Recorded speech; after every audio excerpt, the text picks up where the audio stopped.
Avant la lecture du texte biblique, je vous invite à la prière. Viens, Esprit créateur, par toi toutes choses sont faites nouvelles, par toi les hommes prophétisent, par toi les disciples deviennent apôtres. Viens, Esprit de vérité, par toi nous voyons la lumière, par toi nous comprenons la parole, par toi nous apprenons à prier. Viens, Esprit de sainteté, tu rends témoignage en nous, tu intercèdes en nous, tu nous assistes et nous guéris.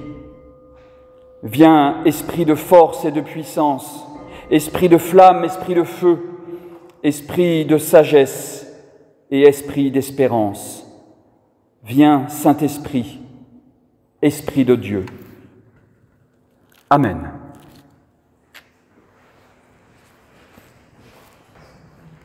J'ai retenu pour notre méditation deux textes aujourd'hui. Le premier se trouve dans la lettre de Paul aux Éphésiens, au chapitre 4, les versets 1 à 7.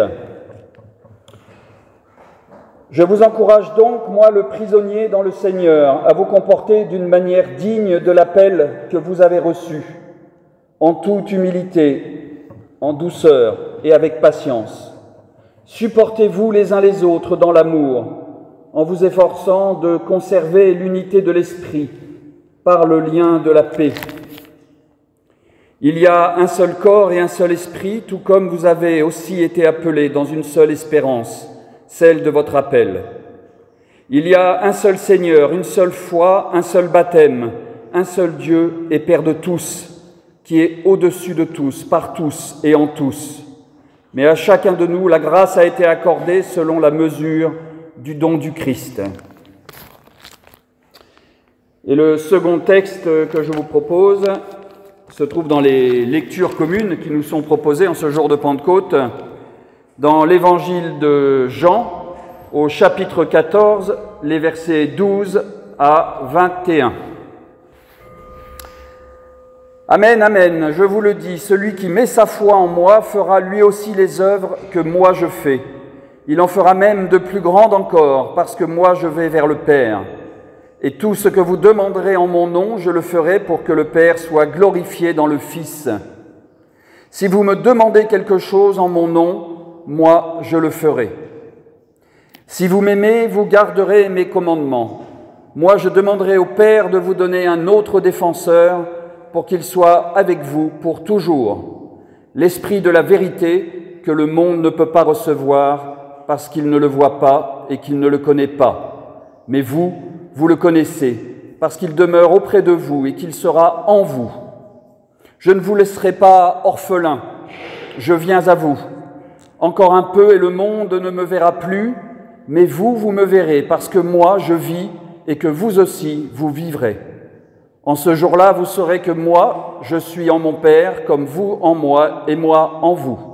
Celui qui m'aime, c'est celui qui a mes commandements et qui les garde. Or, celui qui m'aime sera aimé de mon Père. Moi aussi, je l'aimerai et je me manifesterai à lui. Éternel, ta parole est vérité, sanctifie-nous par ta vérité. Amen.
Chers amis, pour Pentecôte, nous ne sommes pas très habitués à ces textes que je vous ai lus. Ils sont évidemment moins connus que celui du livre des Actes des Apôtres, qui raconte d'une façon plus extraordinaire, plus grandiose, au chapitre 2, que, et je vous cite ce texte, « Tout à coup, il vint du ciel un bruit comme celui d'un violent coup de vent qui remplit toute la maison où ils étaient assis. Des langues leur apparurent qui semblaient de feu et qui se séparaient les unes des autres. Il s'en posa sur chacun d'eux. Ils furent tous remplis d'Esprit Saint et se mirent à parler en d'autres langues selon ce que l'Esprit leur donnait d'énoncer. » Vous entendez que ce texte du livre des Apôtres, des Actes des Apôtres, est évidemment haut en couleur. Il y a beaucoup de bruit, il y a du vent, et on dirait même qu'il y a des effets spéciaux pour rendre le spectacle plus impressionnant. Alors les textes de Jean et de la lettre de Paul aux Éphésiens que je vous ai lus parlent de l'Esprit Saint d'une façon beaucoup moins spectaculaire. Et même si ce sont deux auteurs différents qui écrivent ces textes et qu'une trentaine d'années séparent ces deux récits, eh bien, on peut noter qu'il y a un point commun qui nous touche encore, nous, aujourd'hui, c'est que l'Esprit Saint concerne notre relation les uns aux autres. Mais de quelle façon l'Esprit Saint intervient-il ? On se demande bien souvent ce que peut être cet Esprit Saint qui est descendu du ciel, selon les textes bibliques. L'Esprit Saint, est-ce Dieu lui-même? Est-ce Jésus lui-même? Est-ce une puissance de vie entre Dieu et nous? Tout y est passé pour essayer de décrire cet inconnu dont parle la Bible. Et même en passant par le grec, cela ne nous renseigne pas nécessairement plus.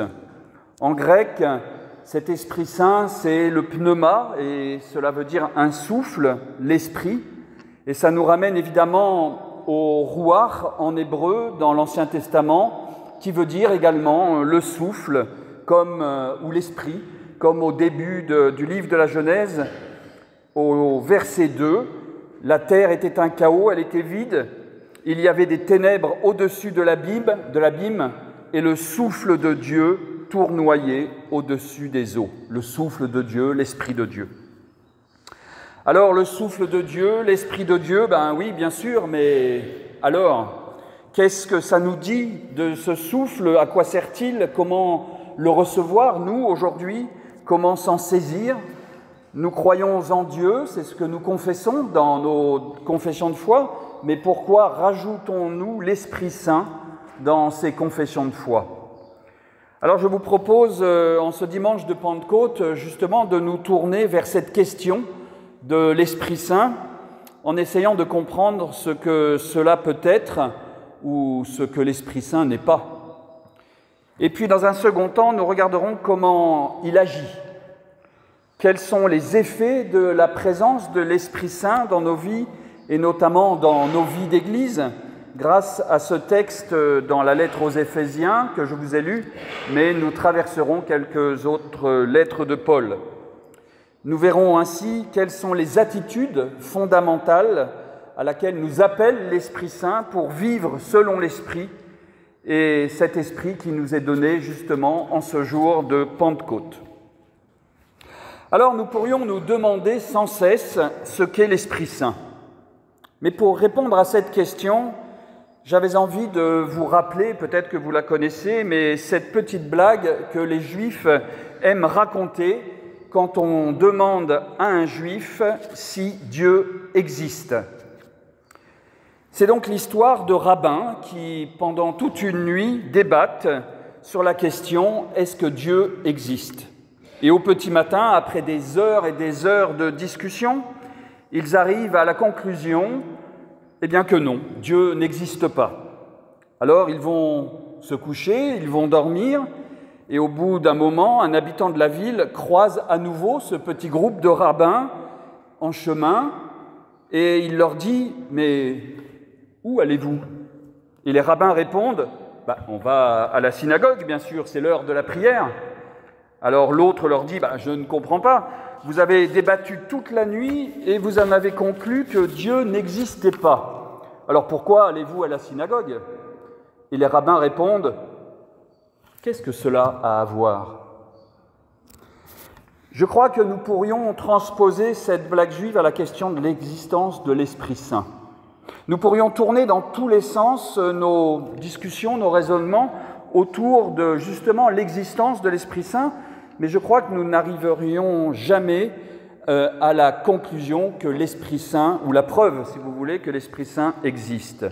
Mais la question essentielle à travers l'Esprit Saint, ce n'est pas de savoir qu'est-ce que c'est que l'Esprit Saint. La question essentielle, c'est de savoir de quelle manière l'homme s'en saisit et va agir en ressentant la présence de l'Esprit Saint en lui. De quelle manière on va s'inscrire finalement dans ce lien avec Dieu, dans cette relation avec Dieu, même si on n'est pas capable de dire comment s'appelle ce lien qui nous relie à lui, quelle forme il peut avoir. Alors, Esprit Saint, vent, souffle, esprit, âme, énergie de vie, force de vie, peu importe, mais quand dans les confessions de foi, nous confessons que nous croyons à l'Esprit Saint, c'est pour dire que l'Esprit Saint, c'est Dieu agissant dans nos cœurs et qui nous offre par grâce le don de devenir à notre tour enfants de Dieu. Ou que l'Esprit Saint nous fait vivre et grandir, il nous donne la foi, l'espérance et l'amour. Ou encore que par l'Esprit Saint, Dieu nous redresse et nous guide, nous éclaire et nous révèle. Son souffle de vie nous porte vers les autres. À travers ces trois exemples donc de confession de foi, on reconnaît l'existence de l'Esprit Saint, non pas parce qu'on le saisit, mais uniquement par les effets qu'il peut avoir dans nos vies. De la même façon que l'on ne voit pas le vent, mais on sait qu'il existe en regardant les feuilles bouger ou les nuages avancer. L'Esprit Saint existe parce que j'ai ce lien invisible qui me met en relation avec Dieu. Si Dieu existe dans ma vie, ce n'est pas seulement parce que je m'en fais une belle idée théorique ou une belle idée philosophique, ou ce qu'on veut d'ailleurs, mais Dieu existe parce que par l'Esprit Saint qui me relie à lui, il rend ma vie plus vivable. L'Esprit Saint insuffle en nous tous cette vie pleine d'amour, pleine de joie, remplie de service et de paix.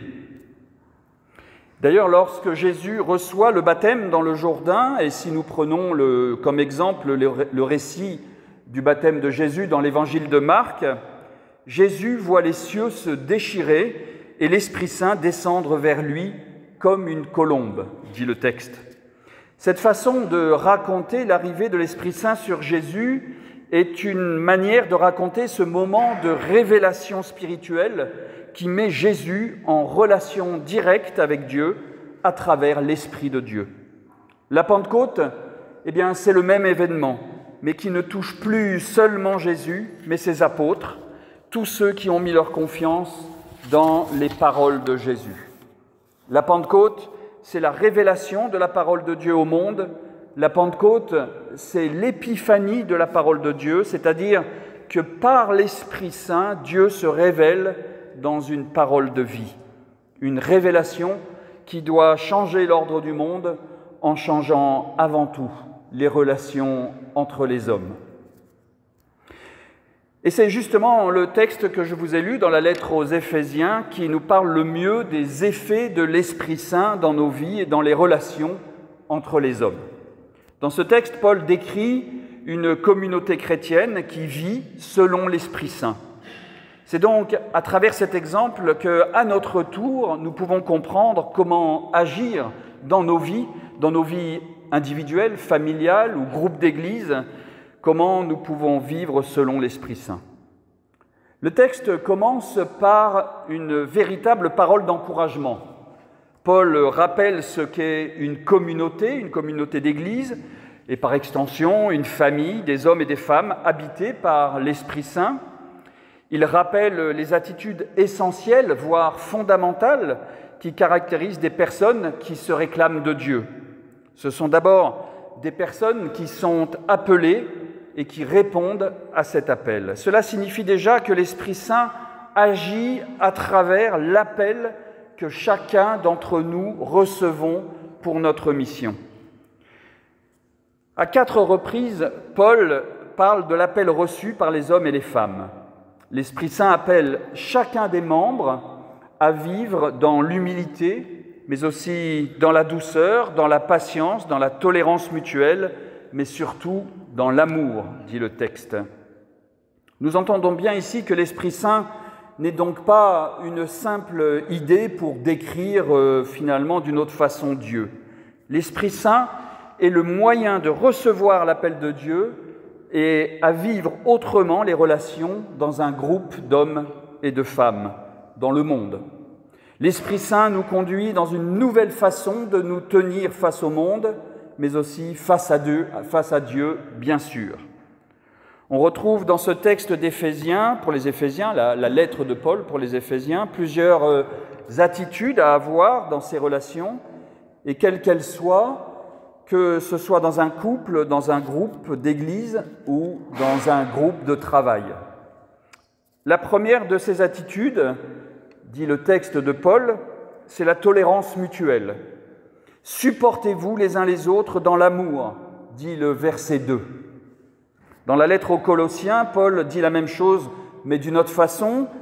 Ainsi donc, vous qui êtes choisis par Dieu, saints et bien-aimés, revêtez-vous d'une tendresse magnanime, de bonté, d'humilité, de douceur, de patience. Supportez-vous les uns les autres et faites-vous grâce si quelqu'un a à se plaindre d'un autre. Comme le Seigneur vous a fait grâce, vous aussi faites de même. Mais par-dessus tout, revêtez-vous de l'amour qui est le lien parfait. Cet appel à vivre, tel que le décrit Paul dans sa lettre, cet appel à vivre dans la tolérance mutuelle pour vivre selon l'esprit est directement lié aux relations interpersonnelles. La tolérance agit par l'écoute, mais aussi par le silence, par la question peut-être aussi. La tolérance est donc liée à une seconde attitude à avoir dans nos vies, et cette seconde attitude pour vivre selon l'Esprit Saint, eh bien c'est l'humilité. Contrairement à une idée répandue, l'humilité, ce n'est pas se traîner ventre contre terre. L'humilité, c'est avant tout avoir conscience, connaître ses propres limites. L'humilité évite de poser des sentiments d'orgueil, de supériorité et de mépris aussi. Dans sa lettre aux Philippiens, Paul dit « Ne faites rien par ambition personnelle ni par vanité, avec humilité, au contraire, estimez les autres supérieurs à vous-même. » C'est ce qui amène d'ailleurs Paul à vivre son ministère comme un service, au point de tolérer les hostilités, et il ira même jusqu'à dire dans le livre des Actes des Apôtres « J'ai servi le Seigneur comme un esclave, en toute humilité, dans les larmes, au milieu des épreuves qui me valaient les complots des Juifs. »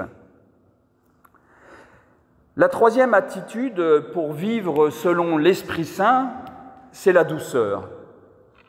Dans l'Épître aux Galates, Paul dit « Quant au fruit de l'Esprit, c'est amour, joie, paix, patience, bonté, bienveillance, foi, douceur et maîtrise de soi.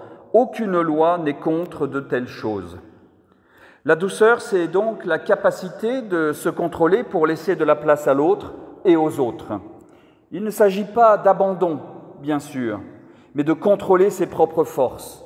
C'est la capacité d'être plus fort que ses propres forces, de discerner le moment où il est bon finalement de s'arrêter, de se taire, pour ne pas envenimer des discussions par exemple, ou de ne pas tomber dans l'excès d'agir, pour laisser la place enfin à la parole autre et laisser de l'espace à l'autre. En ce sens, nous pouvons donc dire que la douceur est indispensable à la capacité de dialogue et d'écoute, bien sûr. On sait tous combien dans les relations familiales et dans les relations de groupe, d'église, ces attitudes devraient être toutes mises en avant pour apaiser, dialoguer et comprendre l'autre. Et il y a encore une attitude qui est révélée dans cette lettre aux Éphésiens pour vivre selon l'Esprit Saint, c'est la patience. La patience fait partie d'ailleurs des fruits de l'esprit, selon Paul, et dans tout groupe, à partir de 2 personnes, eh bien, la patience est cette capacité à s'adapter à son ou ses interlocuteurs. La patience, c'est respecter le temps et le rythme des autres. Quand on a un projet, par exemple, quand on a une idée, l'impatience fait qu'on aimerait que cela avance très vite pour la réaliser. Eh bien, selon Paul, la patience, qui est la nécessaire adaptation à son auditoire, est une très grande qualité relationnelle. La patience conduit à la paix parce qu'il n'y est plus question de concurrence, il n'y est plus question de rivalité ou d'être le premier à y arriver. Dans la lettre aux Éphésiens, au chapitre 2, Paul écrit « Car c'est Jésus-Christ qui est notre paix, lui qui a fait que les deux soient un, en détruisant le mur de séparation, l'hostilité. Il est venu annoncer comme une bonne nouvelle la paix à vous qui étiez loin et la paix à ceux qui étaient proches. Par lui, en effet, nous avons les uns et les autres accès au Père dans un même Esprit Saint. » Dans l'évangile de Jean, juste après le passage que je vous ai lu, Jésus dit « Je vous laisse la paix, je vous donne ma paix. Moi, je ne vous donne pas la paix comme le monde la donne, que votre cœur ne se trouble pas et ne cède pas à la lâcheté. » Alors, pour conclure, nous avons compris à travers ces passages de Paul et cet extrait de l'évangile de Jean que l'Esprit Saint de la Pentecôte n'est pas une belle idée hors de nos conceptions humaines. Elle n'est pas non plus un événement cosmologique comme nous pourrions le comprendre à travers le récit de la Pentecôte dans le livre des Actes. Au contraire, cet Esprit Saint, il est là au milieu de nous, dans ces regards que nous avons les uns pour les autres, dans une main tendue pour se dire bonjour ou pour se dire au revoir, dans la simplicité d'un silence qui écoute.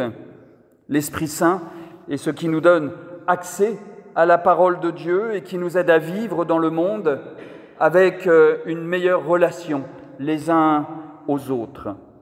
Par Jésus-Christ et par l'Esprit Saint qu'il a lui-même reçu au moment de son baptême, nous voilà au moment de la Pentecôte aujourd'hui à accueillir à notre tour cet Esprit Saint, de nous en emparer, parce que la grâce a été accordée à chacun de nous selon la mesure du don du Christ. Amen.